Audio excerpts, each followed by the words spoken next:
This is Charlie Zelle, Metropolitan Council Chair, and this is the Metropolitan Council Committee of the Whole. As you can see, I'm coming to you live from high on top of Metropolitan Council Robert Street HQ, and it's a sunny day in downtown St. Paul. Due to the virtual nature of this meeting, we will establish quorum by taking a roll call. But before I do, I just want to acknowledge that we have a new council member among us. I believe Councilmember John Pacheco. I'm not sure I see him. There he is. So welcome.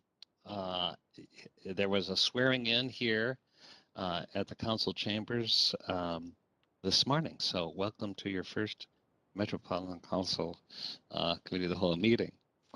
And again, as I said last week, we're really thrilled you're with us. You have great experience in multi-sectors, including, I think I've heard this morning, almost every year you had some public sector appointment role. So you bring a lot to our group. So with that, I think we can start taking our roll call to establish a quorum. Is that you, Liz? It is, yes. Barber? Here. Chamblis? Here. Cummings? Here. Fredson?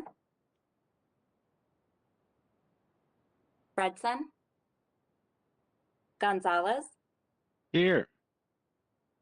Johnson? Here. Lee? Here. Lilligren? Here. Lindstrom? Here. Musset? Pacheco?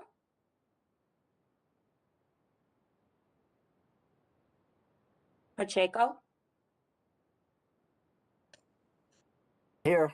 Oh, maybe that. Thank you. Sterner? Here. Vento? Here. Wolf? Here.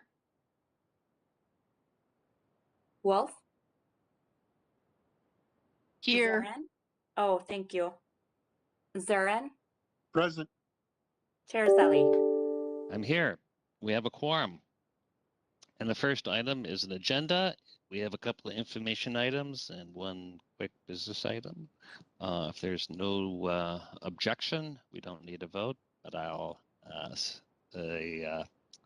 establish the agenda is approved, which takes us to the minutes from the meeting on February 16th, 2022.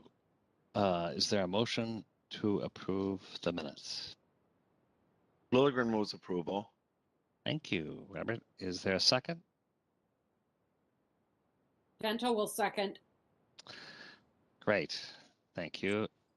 Any discussion, corrections? All right, hearing none. Liz, please call the roll. Barber? Aye. Chamblis? Aye. Cummings? Aye. Fredson? Gonzalez? Aye. Johnson? Aye. Lee? Aye. Lilligren? Aye. Lindstrom? Aye. Pacheco? I wasn't here. Abstain. Sterner? Aye. Vento? Aye. Wolf? Aye. Zurin? Aye. Chair Zelle? Aye. The minutes are approved, which takes us to one business item today. That's business item 2022-61. These are my recommendations for council member committee assignments for this year. And unless any council member would like to discuss any one of the recommendations individually or have any questions, I'd entertain a motion to approve the committee appointment recommendations. Cummings moves approval. Thank you, council member. Is there a second? Second, Lindstrom. Go ahead. Great, thank you, Councilmember Lindstrom. Any discussion? Councilmember Wolf. Thank you, Mr. Chair. I got apparently put back onto the Transportation Accessibility Advisory Committee, and Councilmember Sterner was filling that role. It's difficult for me to make those meetings. Oh, I see. I hadn't noticed we made that shift. Maybe that's something we can address right now as a friendly amendment. Councilmember Sterner, was that something that you would accept, a role that you were doing in the past? That might have been an old form. Yes, Chair. I was on the meeting today, just a couple hours before this one here, and it's something I enjoy and would be willing to serve at the pleasure of the chair on the committee. Great. Well, thank you. And with that friendly amendment, would both the people who made the motion and the second accept that as a change? And it is, I think, a clerical error, but no intention to change that. Move to approve. Great, thank you. Having heard that and the second, Lindstrom, then we're ready. Any other discussion, corrections? I will say I really appreciate, yeah, go ahead. Oh, I was just going to say, Mr. Chair, I just want to point out the new Chris on the Metropolitan Airports Commission. So any airport things, send them my way. Thank you. Yes, and I really appreciate there's largely the same committees, but because of the absence of Chris and our now a new 6th District Council member, we have some new places and opportunities, and also appreciate Councilmember Johnson chairing the Management Committee, and then a lot of other assignments coming. Great. Mr. Chair? Yeah. Just briefly, I will be leaving the Audit Committee as chair. As you mentioned, I'm moving to Management Committee as chair. And I wanted to just thank Matt and his whole team and the committee for just doing stellar work. I really enjoyed audit so much, but I just can't spread myself that thin. I also want to congratulate Councilmember Lee. He's going to be taking on the role of chair. Councilmember Vento will be vice chair. They are great contributors and leaders, and Matt's going to enjoy working with them as well in the whole committee. So I want to give my appreciation there, and I'm grateful for the opportunity to serve as chair of management, and excited that Councilmember Gonzalez will be the vice chair when I can't be there, and love that work as well. So really appreciate all of the opportunities that I've been given. Well, thank you, Judy. And honestly, I appreciate all the work you're doing, and Councilmember Lee for taking on the role as chair of the Audit Committee.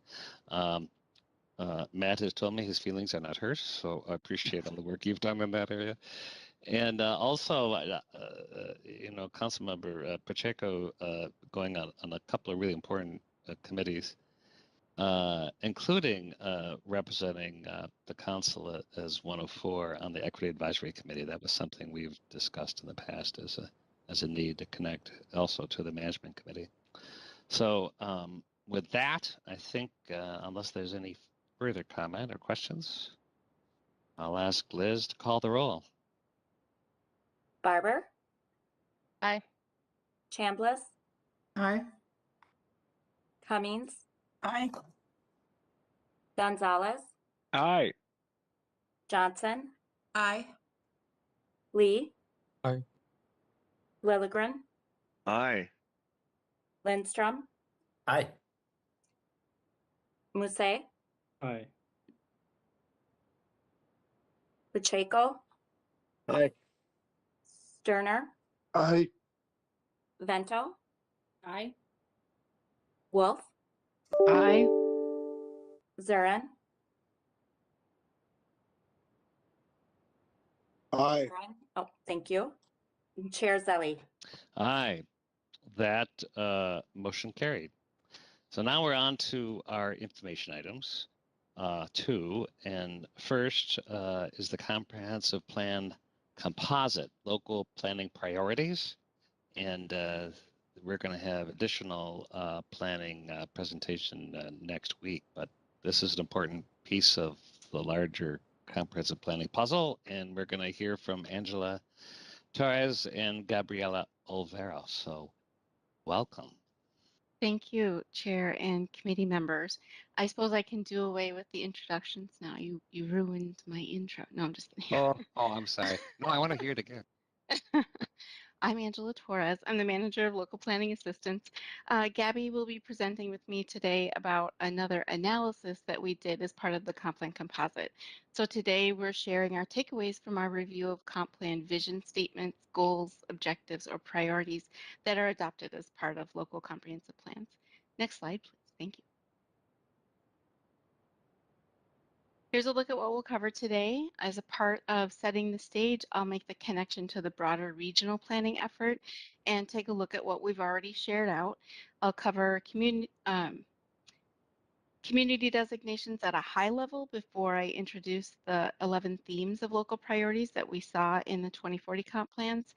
Gabby and I will share out a closer look at individual themes before I close with some observations and next steps. Next slide, please. As a grounding exercise, I like to start with this slide asking the core questions that we ask in regional planning. Where are we today? That's what the composite reports have been covering.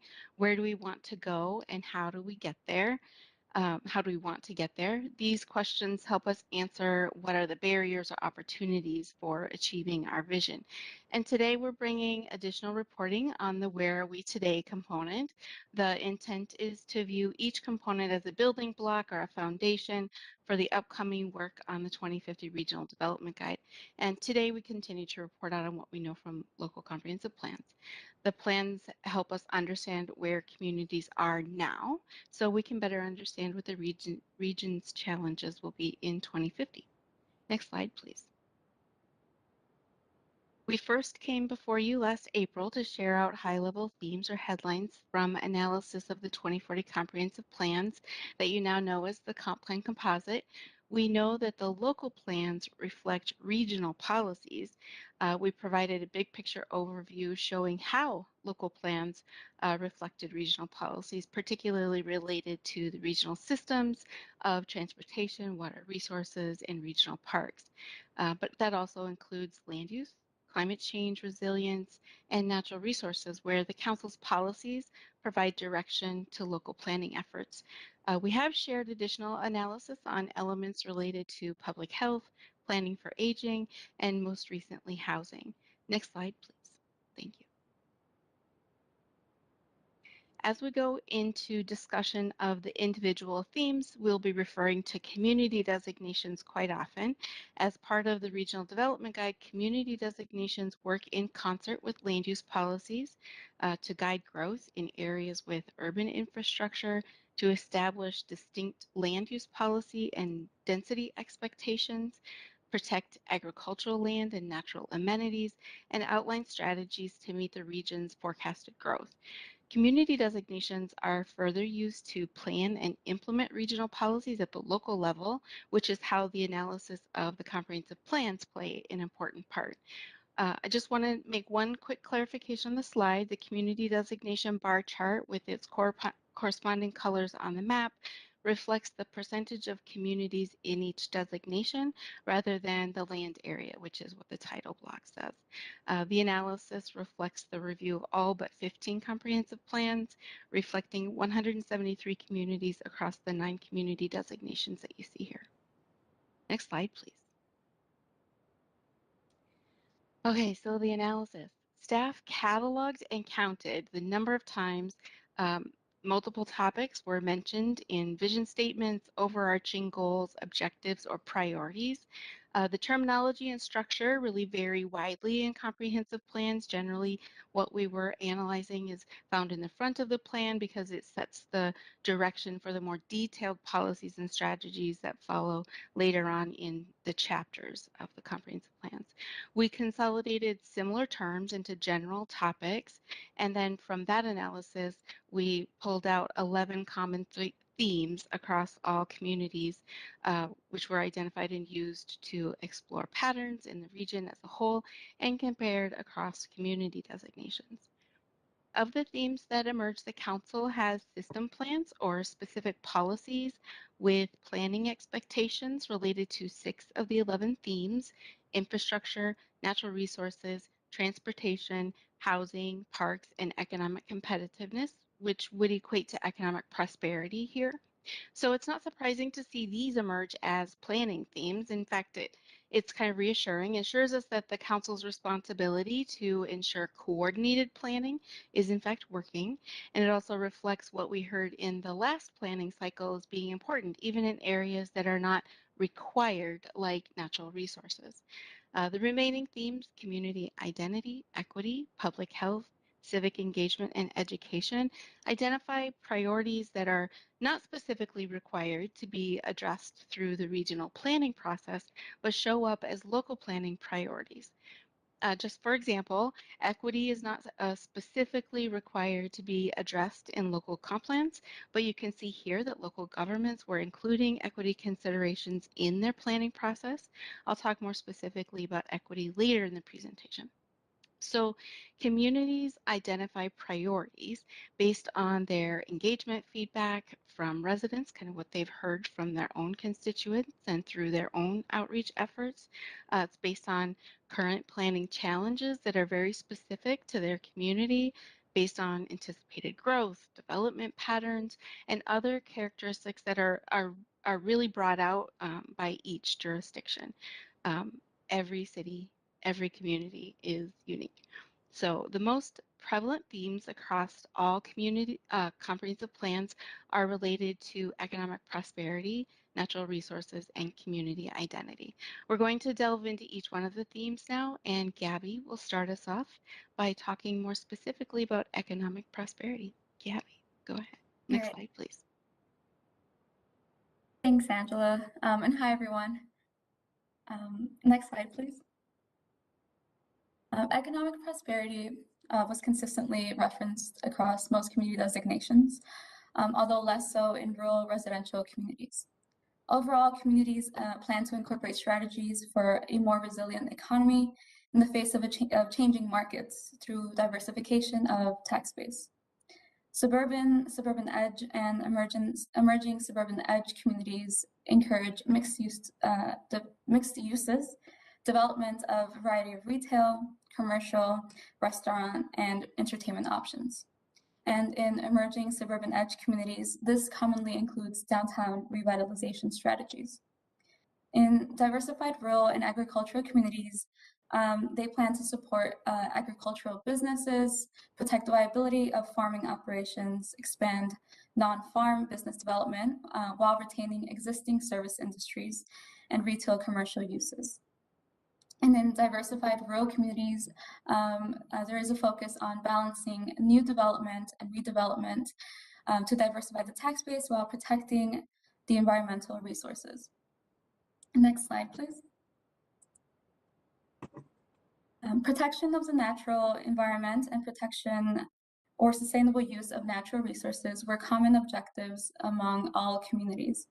As cities continue to grow in population and increase in development, communities throughout the region are prioritizing the continual protection of natural resources and the environment. Similarly, ensuring water quality and protection is a common theme across communities. For example, there is a consistent focus on mitigating water contamination, protecting and preserving natural systems for collection and dispersion of water runoff. And lastly, urban center, urban, suburban, and diversified rural communities included discussion around climate change mitigation to ensure that communities are resilient to extreme weather events, to prevent stress on public facilities and reduce greenhouse gases. Next slide, please. The preservation of community identity was mentioned across all communities at varying levels. Overall, there is a desire to preserve traditions, characteristics, and identities, and to continue to make their communities a place where residents can live, work, and play. In many developed and dense communities, preserving community characteristics more closely aligns with placemaking and placekeeping strategies.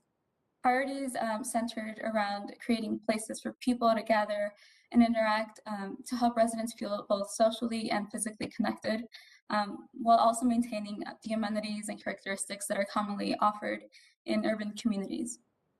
And in more suburban and rural communities, plans focus on beautification of the community to attract visitors, preserving the small town or rural community feel, and maintaining open spaces, farmland, and natural resources and environment while balancing the growth. Next slide, please. Improving and maintaining infrastructure, facilities, and services was most common within rural center communities, but consistently identified as a priority in all community types. The theme may be present in all communities, but the challenges may differ greatly. Rural centers are likely managing the demands of maintaining aging infrastructure with a smaller population or tax base to draw from. And alternatively, the developing suburban communities may be accommodating growth, building new infrastructure, and balancing the different challenges that brings. But in general, plans emphasized serving the public effectively with cost-effective improvements and maintenance of existing infrastructure and facilities. Plans supported proactive innovation and effective use of technology. And all communities anticipate growth and support infrastructure that accommodates long-term sustainable growth management. And now I'll pass it back to Angela, who will discuss the next few themes. Next slide, please. Thanks, Greg. Nearly 1/3 of the plans that we reviewed included equity as a priority, which we see in a very wide-ranging manner. Of communities that prioritized equitable outcomes, nearly 50% of communities across most designations included diverse, culturally reflective, inclusive, or equity in their priorities. Age friendliness is highlighted in the more agricultural communities. We can see that showing up in this chart because of the emphasis on age friendliness in Carver County's plan, which accounts for 11 communities. Other priorities include affordability, accessibility, connection with community, which includes welcoming and safe public spaces, and others. Equity was discussed in much more depth, and we see examples of equity across all of these topic areas in the more urban and densely populated communities. We can also kind of bring what we know about communities to this information. For example, if communities have a homogeneous demographic, they may not perceive that there are local equity issues, or they just may simply not view equity as a planning issue. So it may not be showing up in their vision and priorities. I want to mention that we have done, and I guess we're still doing, a more specific analysis of equity in local comprehensive plans, and we will be bringing that information to the committee in April. Today's information identifies the vision and priorities in comp plans. In our deeper analysis, we look to see how that intention to plan for more equitable outcomes is integrated into the chapters deeper into the plan content. Next slide, please. Communities defined public health in terms of active living and having access to walkable and safe neighborhoods and community. This is also where we see references to statutory language about the public health, safety, and welfare of residents. Health is also applied to both people and to the natural environment. So again, different communities viewing a topic in different ways. Creating more opportunities for an active lifestyle, improving and protecting public health, and protecting the health, safety, and welfare of the public was common across all community designations, except for Suburban Edge, which I'll talk about in a second. Accessibility was prioritized as well in suburban and agricultural communities. So public health is not specifically identified in Suburban Edge communities. That's not a data error. While These communities may not have specifically included the terms that we were looking at for public health in their vision statements. They did identify natural resources and parks and other local priorities. So again, the same priority may show up in different contexts in the comprehensive plans. Some communities may not view public health as a planning issue that is part of the regional comprehensive planning process too. So, next slide, please. Oh, I'll turn it over to Gabby to talk about transportation. Sorry, Gabby. Gabby, you're on mute, I believe. Yes, I am. Thank you. Thanks. Transportation was generally referenced in vision statements similarly, and most commonly in terms of creating or improving accessible multimodal transportation to ensure that people get to where they need to during the course of their daily activities and recreation choices. Less dense and more rural and agricultural communities emphasized creating a more integrated multimodal transportation system to accommodate for long-term growth. And some plans highlighted the expansion of pedestrian trails to connect neighborhoods, public parks, and open spaces. Both developed and developing communities, all urban and suburban community types commonly identify expansion of pedestrian and bike-friendly facilities as means of improving multimodal transportation. And the most highly developed communities, such as urban center, urban, and suburban, they underscore the importance of walkability in their communities to promote health, safety, and sustainability. Next slide, please. Housing was prioritized in all community types except for rural residential. Again, this doesn't mean that rural residential communities do not mention housing in their comp plans. Rather, direct language relating to housing was not present within their vision statements, goals, or their objectives that this analysis was focused on. But overall, communities consistently underscored the importance of providing affordable housing options for all community members and encouraging well-maintained homes. Diversifying the housing stock to accommodate a wide range of needs was identified, and in some cases, this included multi-generational housing. And across all three suburban community designations, as well as diversified rural communities, there was also a more specific focus on life cycle and senior housing. Next slide, please. Ensuring a quality park system was referred to in similar terms across the region. Plans generally focused on the quality of parks as it relates to quality of life for their community members, which included creating more recreational activities. In suburban and rural communities, there was an emphasis on expanding parks and trails as communities continue to grow, and the more urban community types emphasized accessibility to local parks to create community spaces for all community members. And as a reminder, we're sharing planning themes in this analysis, so urban center communities may value parks just as much as other communities, but perhaps the quality and accessibility of the regional park system may be assumed or taken for granted, whereas emerging suburban edge communities may be growing the local park system, so it may be prioritized in their vision statement. Next slide, please. Civic engagement was referenced within some plans across most urban and suburban community types, as well as rural center communities. Local priorities focused on increasing collaboration and partnerships with local organizations, community engagement, and civic participation opportunities. Again, this may simply not be viewed as a planning issue, and communities may still place high value on engagement. Next slide, please. And education was the least common theme across all plans and referenced most frequently in suburban edge communities. The discussion around schools and education emphasized continued support for high quality education for youth and community. And there was also mention of lifelong learning opportunities within the plans. And that wraps up the themes. So I'll pass it back to Angela to give more of an overview. Thanks, Gabby. Next slide, please. Thank you. We wanted to share with you an overview shot of the data. I know this is a kind of busy table, but we wanted you to see in one slide all of the themes that we've been sharing with you. The darker the color, the higher the percentage value in each cell. For me, this shows a lot of similarities amongst so many communities that individually have very distinct characteristics.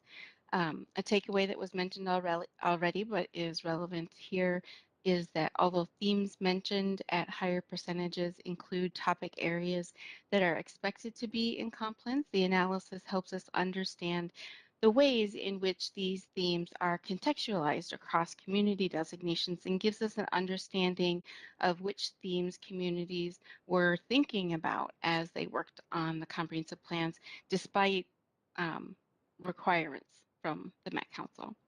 Based on the table, themes prioritized by rural and agricultural communities point to the balancing these communities do to accommodate increased development while maintaining their natural resources and environment so as to develop in a more balanced manner.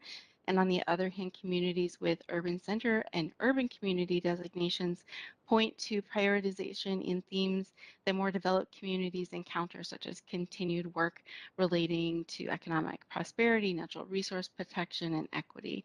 And suburban community designations fall in the middle of that. I want to just briefly mention a few next steps. As I mentioned before, the last component of the comp plan composite will be bringing before you in April, and that will be centered on equity. You'll also see us presenting next week at the Metropolitan Council meeting with Michael Larson as we move from foundation building to a more aspirational conversation around the vision for the 2050 Regional Development Guide. Our hope is that we have built in a solid understanding of how local governments have implemented Thrive in their comprehensive plans, and that will help your discussions as you start guiding the work for the 2050 plan. With that, I'll close for now and ask if you have any questions for us. Thank you very much. Thank you, both. That's really interesting, and I must say that last slide kind of gives you a great sense of where priorities are across the metro and economic prosperity, but interesting community identity scores is one of the top three. Let's open it up for any questions or comments that council members might have.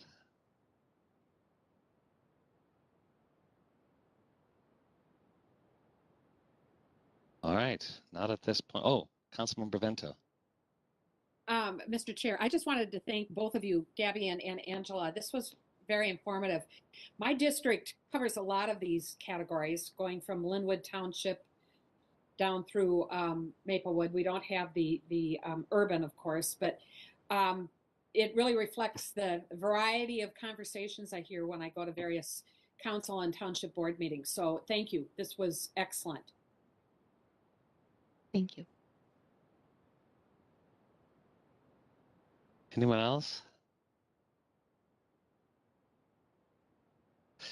Well, Angela, Gabby, I know this is just the beginning, or in the middle, and we'll have a chance to talk more. But really appreciate this overview, and if there's no other questions, we'll move on to the next item.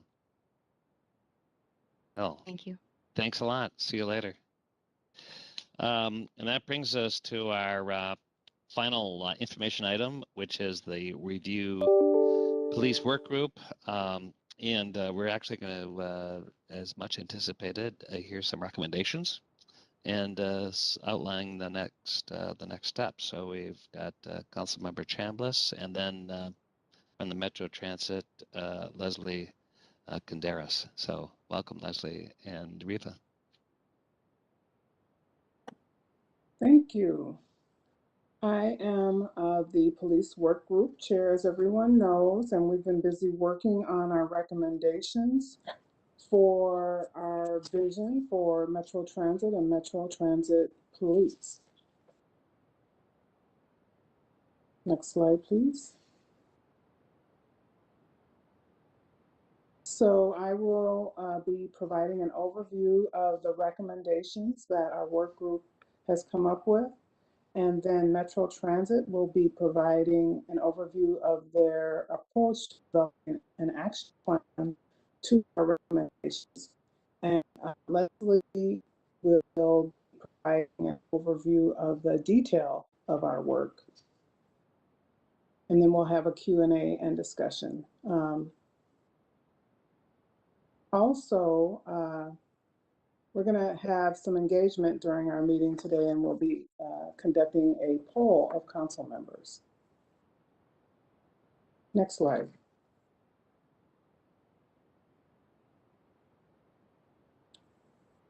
Regarding the work group recommendations, next slide to page 4.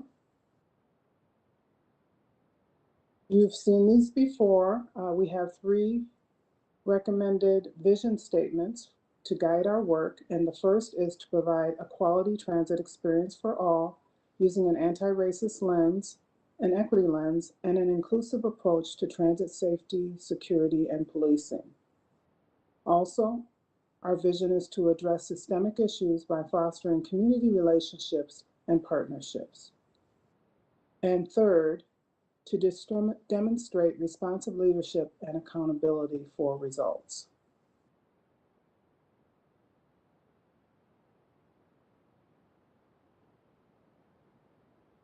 So our first recommendation in addressing our first vision is to provide a safe, consistent, and quality experience for all customers on buses, trains, and at our facilities.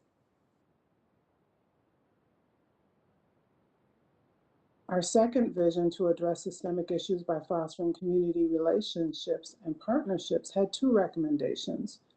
The first being to communicate and engage with other jurisdictions, including law enforcement agencies, to work together towards timely solutions and identifying best practices.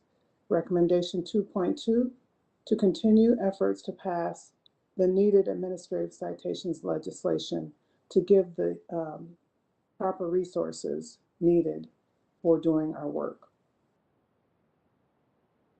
Next slide, please. Our third vision to demonstrate responsive leadership and accountability results had 4 recommendations. The first being to develop an effective communication structure between Metro Transit Police Department and the council, so council members are aware of and can act on issues affecting transit security and policing in a timely manner. And the second, to evaluate policies, practices, and procedures to ensure positive outcomes and reduce negative impacts on communities. The third recommendation is to seek out and address employee transit safety and security needs and concerns in a meaningful and timely manner. And fourth is similar, but to address public feedback and transit safety and security in a meaningful and timely manner.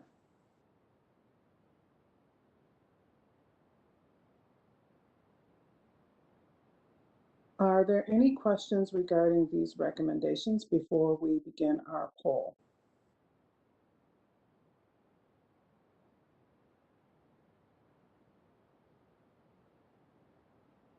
All right, I don't see any, so we will conduct a poll, which the purpose of the poll is to address our priorities.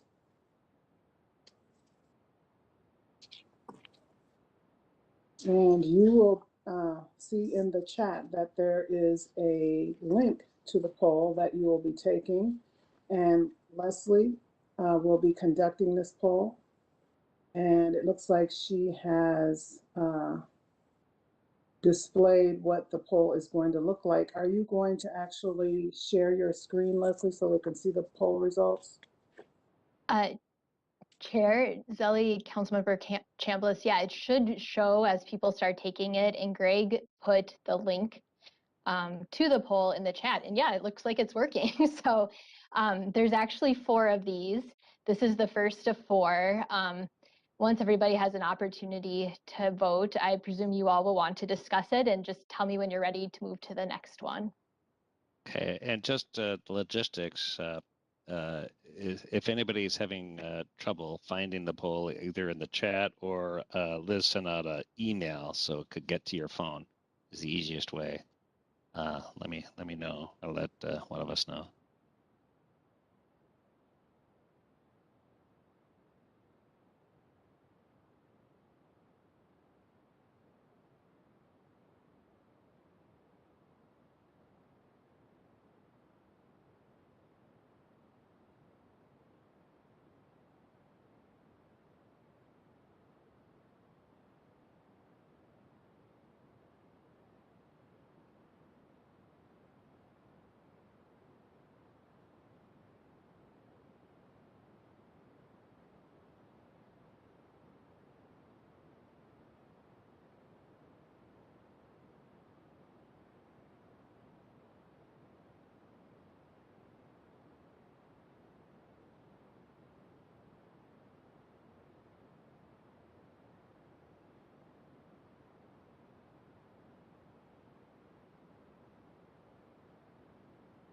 So we've had 13 so far. We'll give it a few more minutes.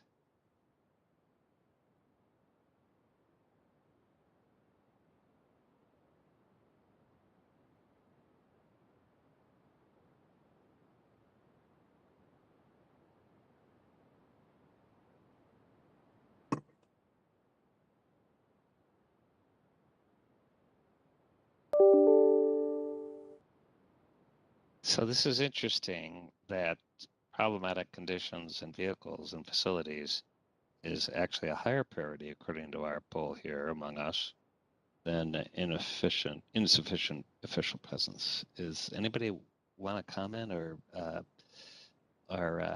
Riva, do you want to make any observations? Go ahead, Councilmember Johnson.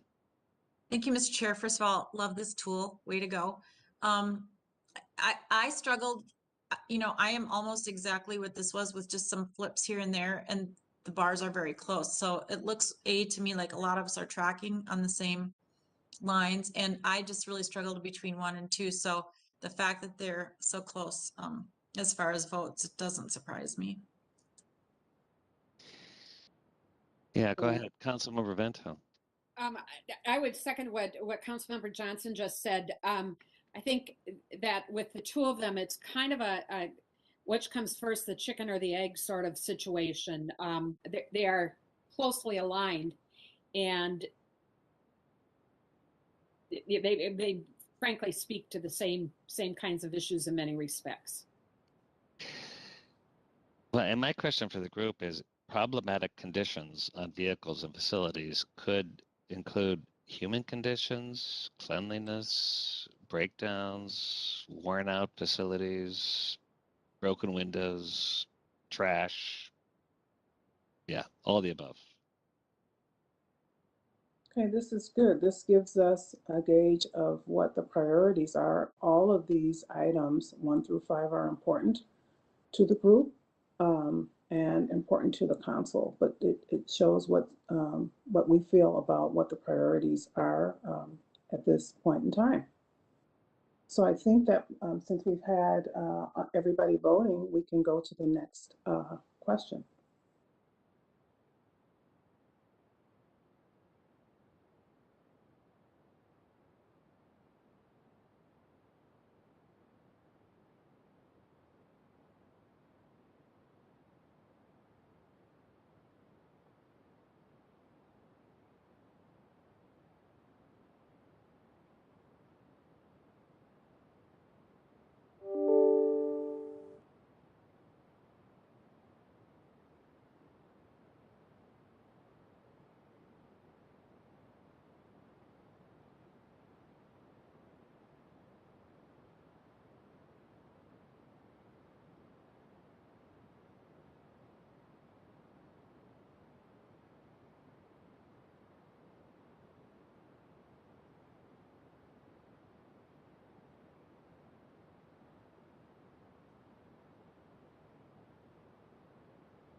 And by systematic problems, are we referring to what we think of is just some of the societal issues that are around all cities and in public spaces, not just transit? Chair Zelle, that is correct. The research that was done by this group and what we've heard from other municipalities is that, and across the country, is that systemic issues have gotten worse during the pandemic, and they also contribute to areas where people are on our transit vehicles.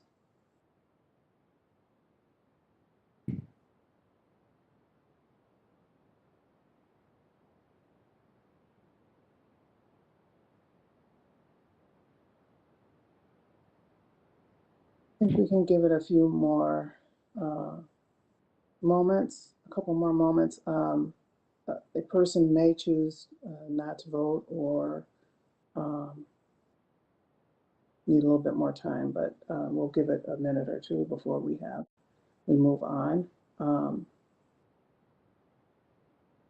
I can't see everybody's hand, but if you have a comment, please just, you can just speak up. Oh, go ahead, Francisco. Hi, thank you. I appreciate the narrowing down of the different issues as priorities. Just kind of an observation. I think that the last two priorities, or currently the two last priorities of the fair citations and the lack of resources.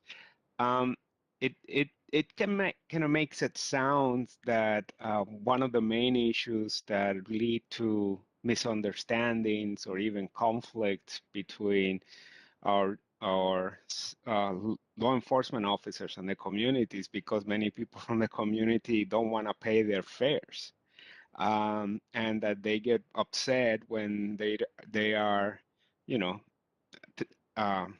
taken into account for that. So I will caution that that's not issue number 2 or issue number 97 on the list of concerns that the community have dealing with law enforcement and with other agencies in the city.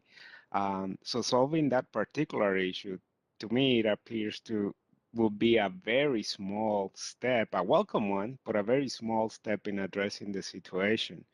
I will also say the same regarding lack of resources. Of course, we can always devote more money for better training and paying our folks more for their services, etc. But again, that's not, in my opinion, or solving that particular issue will not go even into the ballpark of resolving what I believe is the systemic problems that affect community relationship and partnerships. I think that the first option here, I think, encompasses everything that needs to be addressed. So I don't know what the other two options really add to the discussion, since their impact really will be minimum at best in improving those relationships. So I'll just leave it at that. Thank you for the opportunity. Oh, thank you. You've made some really good points, Councilmember Gonzalez. Some of these issues in terms of how big they are, what the feasibility of resolving the issues in the way that we might think they need to be resolved.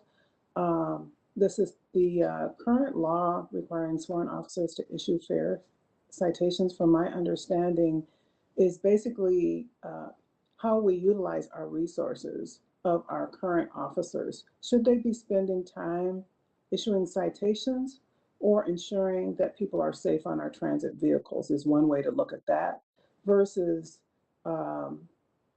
should we be issuing citations at all, which is also another issue. But in this case, it's mainly related to the utilization of resources. And when we're ranking 1 through 3, we're ranking them against each other in terms of what's priority, not saying that one is more important than all other issues, but we're ranking each of these issues against each other in terms of our vision for fostering community relationships and partnerships. It's very tied to our vision to foster those community relationships and partnerships. And the systemic problems affecting the transit safety, I think that was discussed earlier. It's important, but so are 2 and 3. The number 3, the large jurisdiction stretches resources and requires partnerships, has a similarity with 2 in that it affects resources. And that is really critical right now as we are down with our resources and that is partly the reason why this has come up as a priority issue, because we have constrained resources with limited police officers and limited bus drivers as well. Any other comments or additions from this process that might shed light on why these issues came up?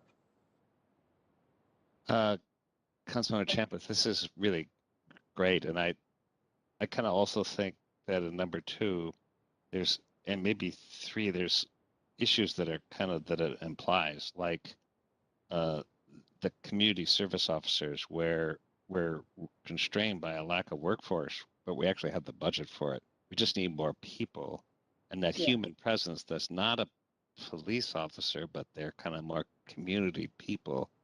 Hopefully that's a human presence. It relates to fair citations, but it's kind of a related, effect of having those. And I think maybe to Councilmember Gonzalez's point of view is that some people will be upset at getting a citation, no matter who gives it to them. But I think that having community service officers is a constraint, and like we have a shortage of police officers too, and quite aside from the large jurisdiction. Yeah, Councilmember Johnson. Yeah, and I think I see Ms. Bloodhart's hand up as well. Oh, okay. Oh, yes. Thank you, Councilmember Chamblis. I was just going to suggest as your polling dies down and the slides are kind of set, if you might want to read what's on the slide so that people are hearing what these polling results were in case they're not able to see the visual. Okay, yeah, we'll read the poll. Thank you. Thanks for bringing that to our attention. Were you going to call on Judy? Judy, Judy, did you have a comment? I lost you. Yeah, thank you, Mr. Chair. Thank you, Madam Chair. Just briefly, on the third piece, jumping off of what Chair Zelle said, I also read that to be our own internal partnerships and resources, but also the partnerships that like the HAT team needs for people who require service and support outside of our own abilities, jurisdiction, authorities. And so that's kind of what I was reading into that too, that people need a lot of support in the community, but oftentimes we're that first point of contact. Really great point. I just jump in to follow up and say that partnerships aren't necessarily law enforcement. It could be social services and housing, mental health services. Good points. Any other points? Are we ready to move on to the next slide? I think we are. So next slide, please. Okay, this poll is related to demonstrating responsive leadership and accountability for results. The priority issues are 1, insufficient council member MTPD communication. 2, lack of routine reports on full outcomes and resource allocation. 3, unclear roles and responsibilities relating to transit policing and safety. 4, employee concerns about safety at work. 5, timely responses to feedback regarding safety on transit. And 6, officer staffing levels inadequate. You may begin your poll.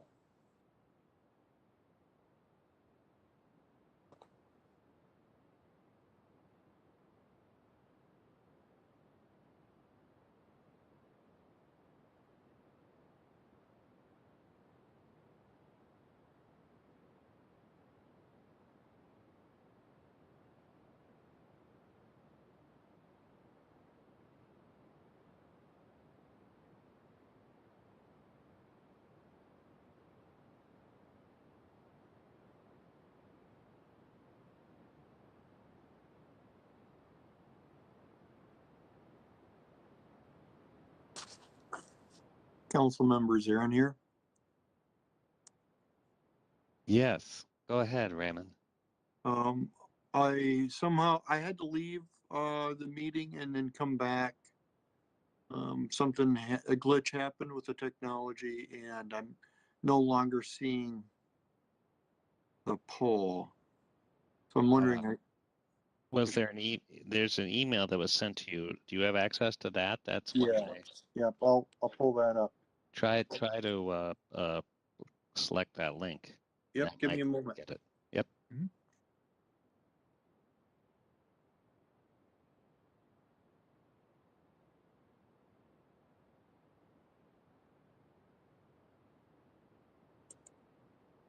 Okay, I should mention that when you're taking your poll, if you decide to change the order before you hit submit, there's 6 dots right next to the number, the poll number, and you just select it and drag to move that, okay?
We will give it maybe 1 more minute.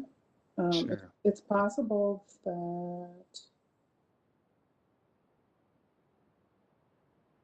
folks are still polling or decided to pass on this one. Hopefully not, but always have that option.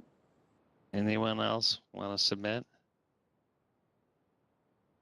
Clearly, employee concerns, the biggest, and staffing. That's not a surprise.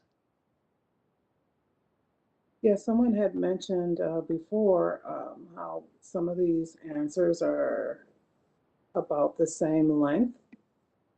So 1 and 2 seem really kind of close in terms of being the top 2. And then 3 and 4 kind of close together as well.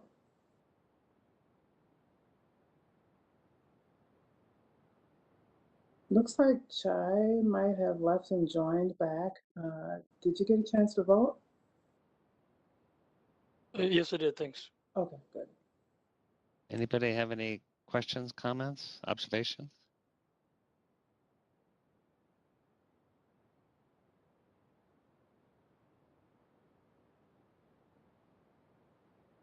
I guess a note from a council perspective, it looks like everyone would like to see more communication.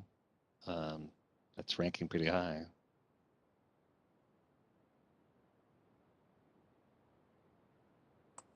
Mr. Chair? Yeah, go ahead. This is Councilmember Wolf. I think that what our general counsel was referring to on reading them is reading the results, you know, a recap of how these played out as results, not, I mean, Riva read them before we voted, but the idea if you read them afterwards is if somebody is just listening, then they would know what the results are. So, good point. Thank you, Wendy. Didn't even think about that. So we'll go ahead and read the results. The top result was out of 6, the first one was employee concerns in terms of demonstrating responsive leadership and accountability for results. The top issue was employee concerns about safety at work. Close second, officer staffing levels inadequate. Third, insufficient council member MTPD communication. Closely following that is timely responses to feedback regarding safety on transit. That's number 4. Fifth issue, lack of routine reports on full outcomes and resource allocation. And the 6th poll result was unclear roles and responsibilities relating to transit policing and safety. With that, if we don't have any more comments, I think we can advance to the next. Oh, I do have one. This is Councilmember Muse. Go ahead, Musa Abdi. Cummings. Thank you. Thank you, Chair. I have a quick comment on in result number 2.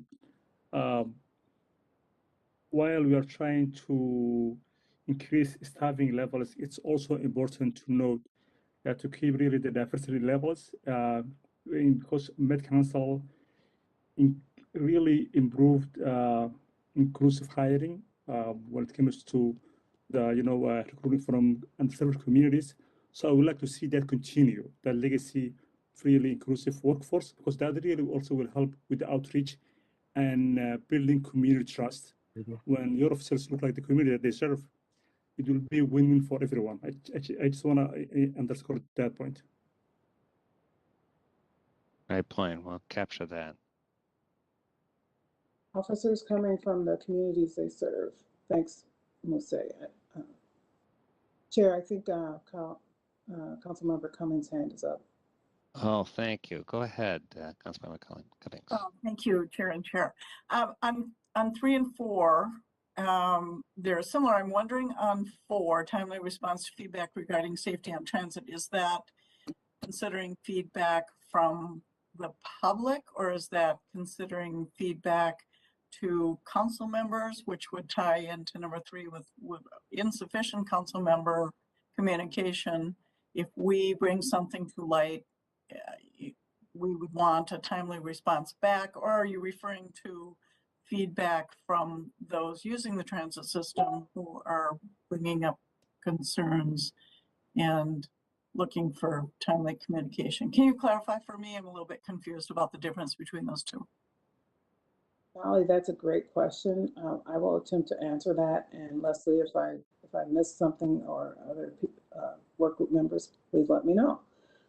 Timely response to feedback regarding transit can be from transit workers that are trying to get a response about an issue regarding safety on transit.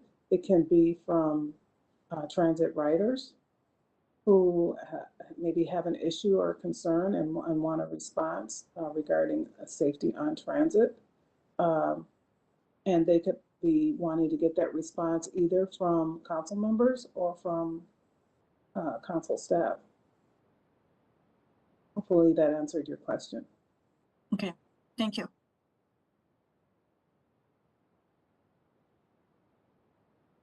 Any other questions regarding these issues? Mr. Chair and Madam Chair, just one quick comment. Go ahead. Sure, go ahead. Thank you so much. For me, no surprise on insufficient council member MTPD communication.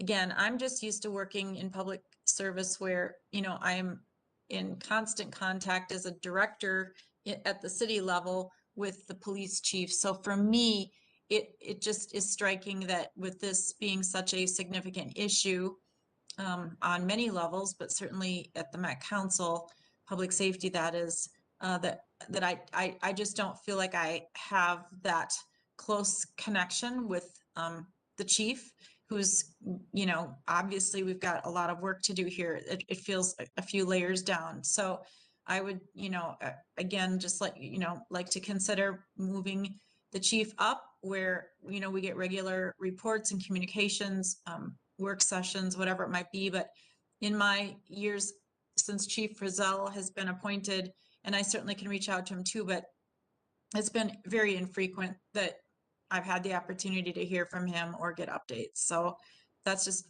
a comment that I'd like to continue to leave as we move through this process. Yeah, I think that is part of number 3, insufficient council member and TPD communication. And it also ties into number 5, lack of routine reports of full outcomes and resource allocation. Yeah, thanks for expressing that comment. Chair, I see Councilmember Lindstrom's hand up. Go ahead, Peter. Thank you. Just building off of that last comment from Judy, I would quibble a little bit with the word communication and change it out for something like governance or oversight or something along those lines. So it's more than just getting reports, but having more chances to weigh in on policy and oversight. Thank you.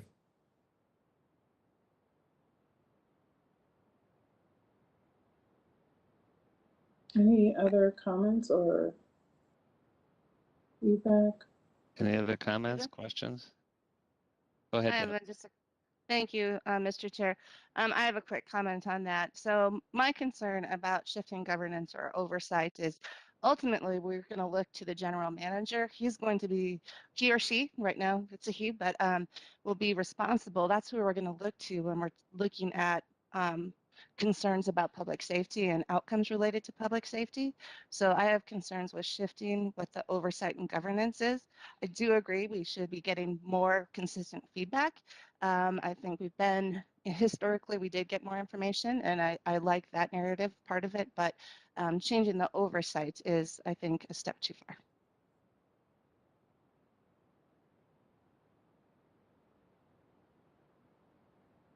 Okay, thank you. Any other comments?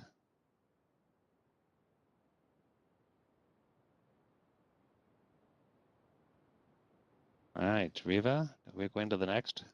Yes, I think we can advance.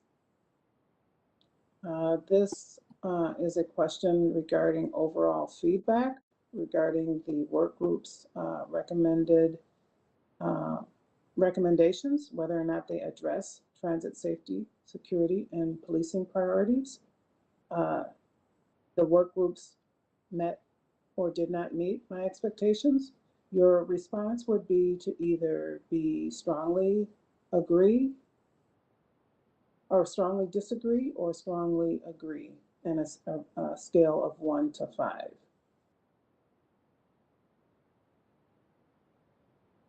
And it looks like we can just kind of slide the little circle to indicate where we are.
So we have 15. Anyone else want a little more time?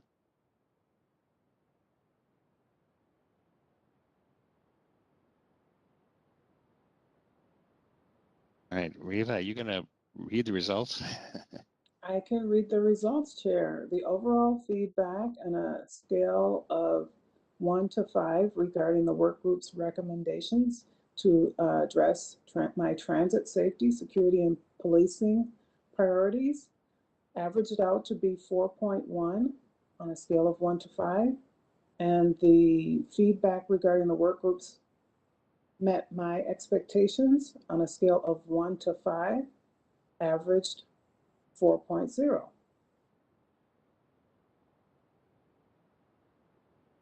Any questions or comments regarding this polling result or the polling process in general?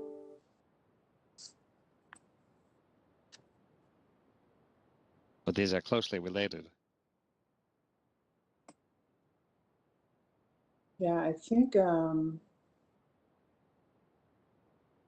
the second one could also be oriented towards the process and how it was conducted. Right. Okay.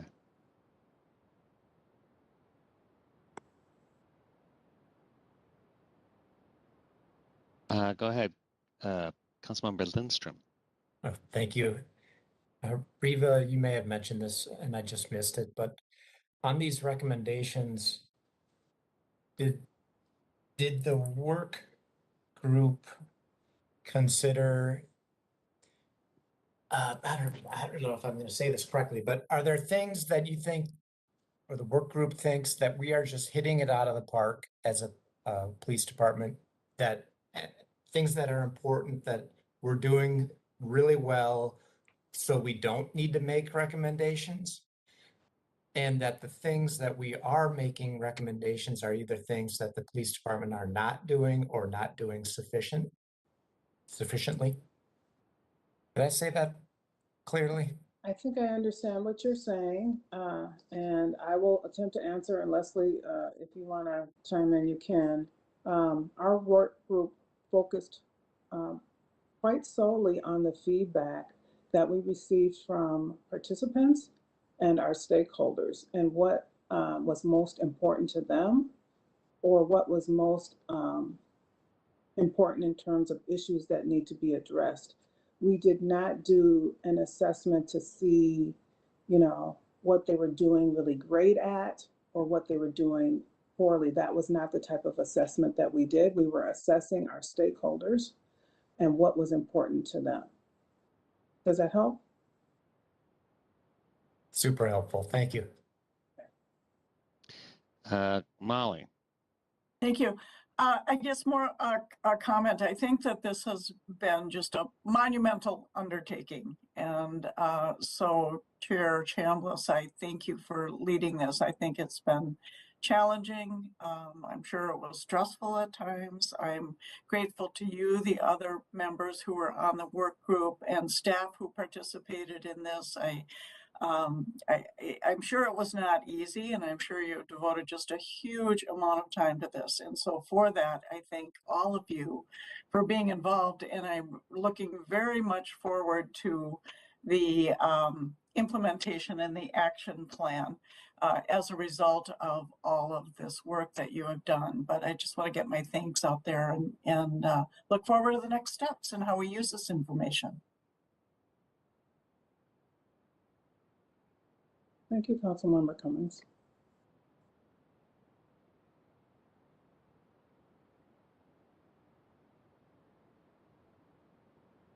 I think we can move on to our regular presentation now that our poll has completed. And we'll have time for more comments after that. Let's hear about these next steps. Speaking of implementation. That's great. And Lesley Kandaras is going to talk about our planned approach to implementing the recommendations. Yes, thank you, Chair Zelle and Work Group Chair Chamblis. Before I talk about the next step, the development of the action plan, I really wanted to just step back and put that step in context of really this police review journey that the council has been on.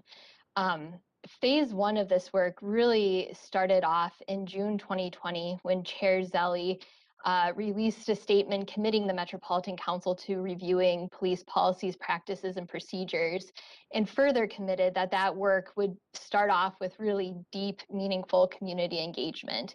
And so that really led the Citizens League and their partner Twin Cities Innovation Alliance to intentionally engage riders, community members. About 1,000 people in all were involved in the process that really provided the foundation for this work moving forward. The second phase of this, the police work group, this council adopted a business item back on August 11th that created the police work group to do two things. One, update you monthly in committee of the whole meetings about the progress of the work and how the work group is building on what we learned from the Citizens League. And then the second piece was submitting recommendations on February 28th. And the work group did meet that deadline. The report that includes recommendations was posted on Monday along with the committee of the whole materials and is available or will shortly be available on the webpage for the work group as well. And that business item said the work group would end its work or sunset on March 2nd. So we're right on target there. And so this third phase that I'm going to focus on today is really just meant to give you a taste of how we're going to approach the next step. We're deliberately bringing it to you as we're still, pulling our plans together for the action plan phase of this, because we want to, hear your feedback today and certainly incorporate your ideas before we get too far down the road on this. Next slide, please. So the Transit Safety Action Plan that the work group is recommending really has Metro Transit and the police department taking that high-level recommended vision and set of recommendations that the work group put forward. And now it's having us within the department really dig into that vision and develop a draft action plan that we'll bring to you in May, where we'll flesh out what steps we believe can be taken to advance the vision that you've laid out for us. This is going to include setting SMART goals, so it's specific and measurable. We can assign and take action on it. They're relevant and time-bound. And we'll be really clear about the action steps and the timelines that we believe are feasible, but still capture the sense of urgency that the council has really embodied throughout this work.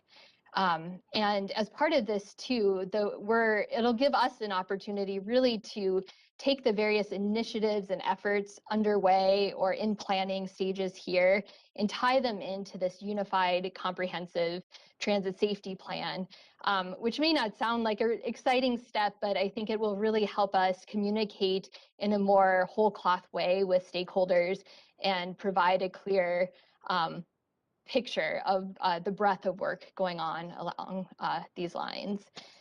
Next slide, please. So what we're doing at Metro Transit right now is we're developing our project team to really hit the ground running now that the recommendations have been submitted to the council. Both Chief Zelle and General Manager Koistra are going to be the co-executive sponsors of the development of the action plan. And we're assembling a project team that will include multiple representatives from the police department, but also representatives from across Metro Transit, including operations, engineering and facilities, customer relations, equity and inclusion, strategic initiatives, and communications. And the reason we need such a broad representation on the action plan project team is, going back to the Citizens League work, if you recall, they were not narrowly focused on the question of policing, but when they did that deep community engagement, they really found that transit safety is a lot more than enforcement. It has to do with the conditions of our facilities and our vehicles. It has to do with interactions that people have with other customers. So we're trying to match the breadth of the community engagement by the way we're approaching the plan. Again, in the spirit of just giving you a taste of how we're thinking about it, some of the steps, and again, this is not meant to be an exhaustive list, but the work we're already starting and we'll be doing over the next couple of weeks is, again, taking the recommendation as a framework and really inventorying our current work or work that is in various stages of planning right now. That will allow us to really identify the gaps or the opportunities between the vision the work group has established and our current work. Through this, we have at various points in the process looked at peer research, looked at what other transit agencies are doing. We're going to continue to do that as we go through that process of seeking action steps that need to be included in this. Part of this too is going to be establishing an approach to measuring performance on transit safety, but also tracking progress to plan. And finally, just want to iterate that part of what we'll be doing through this is really trying to recognize and honor the contributions of stakeholders who have participated in the process thus far. And so that includes, and this is not meant to be a limiting list, but to give you a sense, certainly you all as council members, employees, our advisory committees, TAC and EAC, and people who have participated in the Citizens League work or the work group and other forms. And really what we'll be doing hopefully by late April and early May before we come back to you with a draft plan will be to validate that plan with those stakeholders who have been participating and really go back to people and say, here's what we did with your feedback. Are we hitting the mark with where we're heading? And next slide, please. And so this in some ways is just recutting information I've already covered, but wanting to focus on some of the elements I think as a council you can expect to see over the next couple months. As staff are really doing that inventory work and researching additional action steps, we're also going to be organizing opportunities for council members to interact with police and other frontline employees and have more opportunities to directly experience conditions on the system. I think COVID has really made that more challenging, and we want to use some of this time, especially as the region is in a healthier place regarding COVID, to provide council members with more of a structured way. If you're interested in coming out and talking to employees about what they're experiencing day in and day out and getting out and riding the system, we're going to be in touch with you about how to avail yourself of that opportunity. As I mentioned previously, in late April and early May, we'll be working to reach out to the stakeholders who have been involved thus far. I failed to mention on my last slide, but Michelle Fury, who was a project lead for the Citizens League work on the council side, is going to continue to be a part of our project team and will really be able to help make sure we're connecting with the people who have been involved from the very beginning of this. Again, as I mentioned, our plan is to bring to you in May a draft plan, and that's a really deliberate step because it'll be your opportunity to tell us if we're hitting the mark and where we need to course correct. And frankly, just depending on how that conversation goes, our intent right now would be in June to be actually moving this forward as something that the council would approve. It's a pretty aggressive timeline, but that gets us to a point where by July or the start of calendar year Q3, the action plan we could be saying is in implementation. Next slide, please. And this slide actually kind of harkens back to the last police work group meeting when the work group was talking about what they wanted to talk with this group about today. Here were a couple discussion questions to just seed conversation, but certainly would take any other comments or questions at this point. I should also mention that both the chief and general manager are on the line as well to participate in conversation or answer questions and so forth. So with that, work group Chair Chamblis, Chair Zelle, I'll stand for any questions. I see Councilmember Johnson. Thank you. This is really helpful. I appreciate the timeline. It's aggressive, but I think, this is an urgent matter, but deliberative. So I think it's been very well laid out.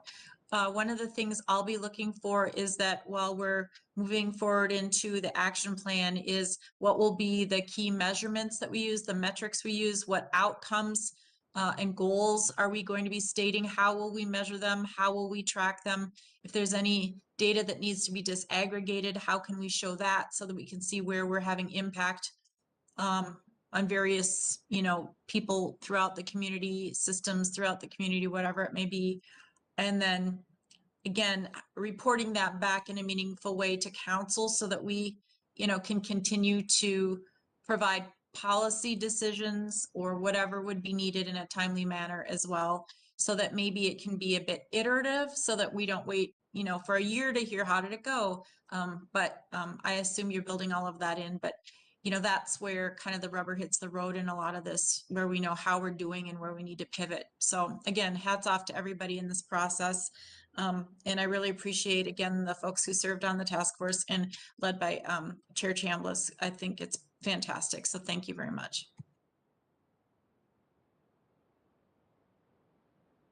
Any other comments? Lesley, I'm especially struck by this timeline and also a reminder of how far we've come from the past work. And although I think been referred to as aggressive, but there's also, we're not done, and the opportunities for us to engage in person, what a thought, with some police experience and kind of get a better idea when we put flesh on these recommended bones. We'll really see kind of what it feels like as you bring it together. Any other questions, thoughts at this point? It seems like we're on the right track, given the work of the work group. Yeah, Chair Zelle, I would just like to say that I enjoyed working on this very important work group and the task that we had to work on was very important for our communities, and it will help to ensure that we are continuously improving as an organization and better serving our customers. I also would like to recommend that as we look at the action plans, that we utilize SMART goals and not just the basic SMART goals. And I think Judy alluded to that. I'd like to make sure that the goals have impact to sufficiently meet our stakeholder needs, not just be activities that we can just check the box. They would need to assess what resources we have and how we utilize those resources in their action plan, and assess whether or not we need to change any policies or practices, or we need to reform anything. And we need to be very careful that as we have an action plan and implement, that we don't interject any unintended consequences, negative consequences for our stakeholders. Yeah. Great thoughts. Thank you, Councilmember Chamblis, and certainly the work that you and your work team did. We know that what we're seeing is only the tip of the iceberg, but it really reflects a lot of thought and conversation. I see we have Chief Rizal's raised your hand, and Chief, great that you're part of this meeting and observing. Do you have any comments for us at this point? I do, sir. Chair, council members, I just wanted to briefly say that the experience working with this group, as well as with the council members under the leadership of the chair, Chamblis, has been nothing short of outstanding. For the most of my career, I've studied think tanks and looked at different trends and patterns around the country and sometimes around the world in regards to police reform and what the future looks like and how do we do that. And this process has been just, like I said, outstanding. The cooperation, the interoperability between all the folks across the transit side, as well as the MTPD and other stakeholders, has really come together in some very meaningful work. And we're excited as a department to assist in developing this action plan and getting it out on the street so we can actually apply it to those that are waiting for it the most, which is our riderships, the communities, and those in which we serve. So again, congratulations on a job well done, Chair Chamblis, as well as the rest of the council that have supported us, and we'll continue to move forward on this. Right, thank you. Great comments. Councilmember Lilligren. Yeah, thanks, Mr. Chair. And I just want to really lift up what Chief Rizal just said about this work and really praise Councilmember Chamblis for her work. We did a ton of work in a very short amount of time, and all of the work group members were willing to kind of put it all out there, and I appreciate that.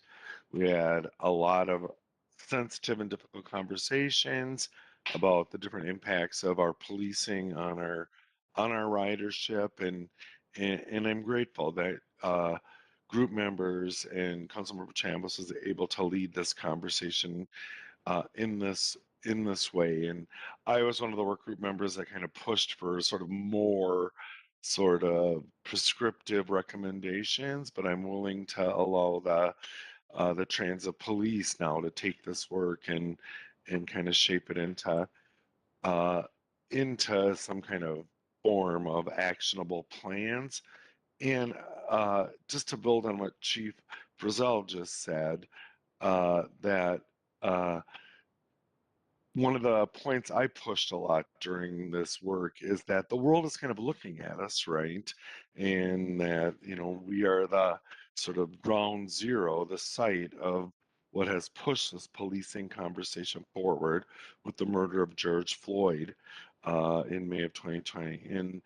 And we're kind of in uncharted territory.